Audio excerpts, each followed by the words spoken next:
আসসালামু আলাইকুম। আশা করছি সকলেই ভালো আছেন। আমার হাতে একটা ফোন আছে, যে ফোনটা হচ্ছে MI 10A 5G। বেসিক্যালি এই ফোনটা কিন্তু আপডেট দেওয়ার পর আপনার ক্যামেরায় প্রবলেম হয় এবং সাউন্ডে প্রবলেম হয়। তো আজকে আমাদের কাছে সেম একটা ফোন আসছে, যেটা হচ্ছে কি আপনার যে মেইন ক্যামেরাটা, এই ক্যামেরাটা আসতেছে না।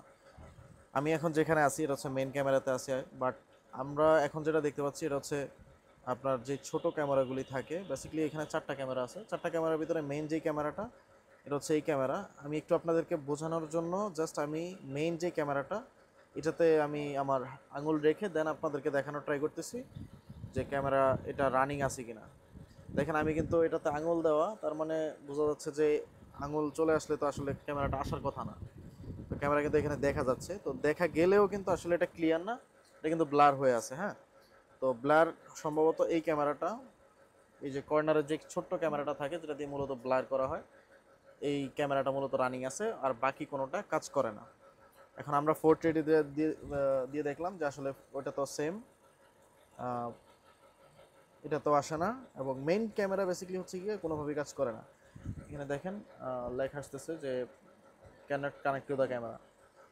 তো যাই হোক, এটা হচ্ছে গিয়ে মূলত বেসিক্যালি প্রসেসর থেকে সমস্যা হয়, প্রসেসরটা রিবোলিং করলে সমস্যার সমাধান হয়ে যায়। তো আজকে আপনাদের সাথে শেয়ার করব যে আসলে এটা কীভাবে প্রসেসরটা রিবোলিং করতে হয়, এবং খুবই কম খরচে এবং স্বল্প সময়ের মধ্যে কিন্তু আপনারা চাইলে আমাদের কাছ থেকে এই ধরনের ফোনগুলি রিপেয়ার করে নিতে পারবেন উইথ 6 মান্থের ওয়ারেন্টি গ্যারান্টি সহ। তো সরাসরি কাজে চলে যাওয়া যাক, এবং কাজের মাধ্যমে আপনাদের সাথে বিভিন্ন কথা শেয়ার করব যে আসলে এটা কিভাবে আপনারা এই কাজগুলি করতে পারবেন।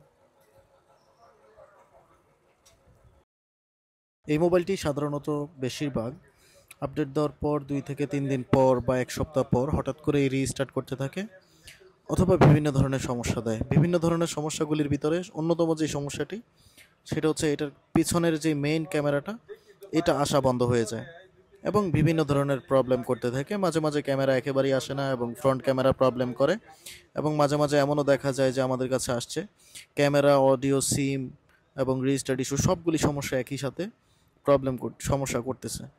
তো আজকে এই কাজটি হচ্ছে আমরা প্রসেসরটা রিবোলিং করার মাধ্যমে সমাধান করব, এবং আশা করি আপনারা ফুল ভিডিওটি দেখবেন। ফুল ভিডিওটি দেখলে অবশ্যই আপনারা যারা নতুন টেকনিশিয়ান আছেন তারা অবশ্যই মোটামুটি কিছু একটা হলেও আওতায় আনতে পারবেন, যে আপনারা যেন এই কাজটি পরবর্তীতে করতে পারেন। আপনারা দেখতে পাচ্ছেন আমি সব কিছু কিন্তু একটা একটা করে ডিসঅ্যাসেম্বল করতেছি। ডিসঅ্যাসেম্বল করতে গেলে অবশ্যই আপনাকে গুরুত্ব দিতে হবে। আপনার হাতের স্কিল যদি ভালো হয় সেই ক্ষেত্রে অবশ্যই দেখে শুনে কাজটা করতে হবে। একটা কাস্টমারের ফোন অবশ্যই আপনার যদি কোনো ভুলের কারণে যদি নষ্ট হয়ে যায়, সেই ক্ষেত্রে কিন্তু কাস্টমার সবসময় দাবি রাখবে, বা আপনি কিন্তু একটা দাবির নিচে থেকে যাবেন। তো অবশ্যই ভালো একটা সার্ভিস দেওয়ার চেষ্টা করবেন। কাস্টমারকে ভালো একটা সার্ভিস দিলে অবশ্যই কাস্টমার রিটার্ন হয় এবং রেগুলার আসেন। এটা যুগের পর যুগ শুনে আসতেছি এবং দেখেও আসতেছি। মোটামুটি বিগত অনেক দিন যাবৎ কিন্তু আমরা এই ধরনের কাজগুলি করে আসতেছি। তো এর ভিতরে কিন্তু আমরা এখন বর্তমানে 6 মাসের একটা ওয়ারেন্টি গ্যারান্টির সিস্টেম রেখেছি, এবং এটা হচ্ছে ভালো মানের যে পেস্টগুলি এগুলি আমরা ইউজ করার ফলে এই কোম্পানিগুলি আমাদেরকে 6 মান্থের একটা ওয়ারেন্টি দিয়ে থাকে, যেটার মাধ্যমে আপনারা পরবর্তীতে কোনো ধরনের সমস্যা ফেস করলে অবশ্যই সেটা ফ্রিতে আমাদের থেকে ঠিক করে নিতে পারবেন। আমরা কিন্তু প্রসেসরটা তুলে ফেললাম খুব সহজে, এবং আমরা কিন্তু ক্লিনিংয়ের কাজ করতেছি। ক্লিনিং করে অবশ্যই তারপর মাদারবোর্ড ক্লিন করার পর হচ্ছে আমরা প্রসেসরটা ক্লিন করব। প্রসেসরটা ক্লিন করে দেন রিবোলিং করে আমরা আবার রিইনস্টল করে দিব। প্রসেসরটা মাদারবোর্ডটা ক্লিন করার সময় আমরা কিন্তু একটা জিনিস সবসময় বলে আসতেছি আপনাদেরকে, অবশ্যই ডিসোল্ডারিং উইক ভালো মানের হতে হবে, এবং যেই আয়রন দিয়ে কাজ করতেছেন অবশ্যই এটা টেম্পারেচারটা ভালো মানের একটা আয়রন হতে হবে। আমরা এখন যেটা রিবোলিং করতেছি এটা কিন্তু মার্কেটে সবচাইতে ভালো একটা ব্র্যান্ডের ফেস্ট, YCS এবং মেকানিক।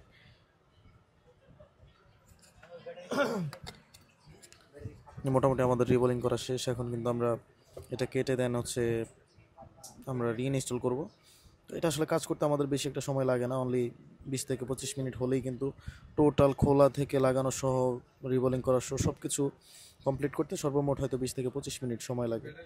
আমাদের এখানে আপনারা আসলে হয়তো বুঝতে পারবেন প্রচুর পরিমাণ কাস্টমারের জ্যাম থাকে, এবং প্রত্যেকজন কাস্টমার ঢাকার বাইরে থেকে বেশিরভাগ আসা। আমরা যখন প্রথমে 6 মাসের ওয়ারেন্টি দিয়ে শুরু করেছি, অনেকে কিন্তু আমাদেরকে ব্যঙ্গ করেছেন যে আসলে 6 মাসের ওয়ারেন্টি কিভাবে দেন। আসলে সত্যিকার অর্থে প্রত্যেকটা যে পেস্ট আছে এই পেস্টের কোম্পানি কিন্তু ভালো মানের যে যে কোম্পানি এগুলি কিন্তু ওয়ারেন্টি গ্যারান্টি দিয়ে থাকে। তো আমরা কিন্তু সেই জিনিসটা কথা দিয়ে কথা রাখার চেষ্টা করি সবসময়। কোম্পানি যেহেতু ওয়ারেন্টি গ্যারান্টি দেয়, তাহলে আমাদের ওয়ারেন্টি গ্যারান্টি দিতে তো কোনো অসুবিধা নেই।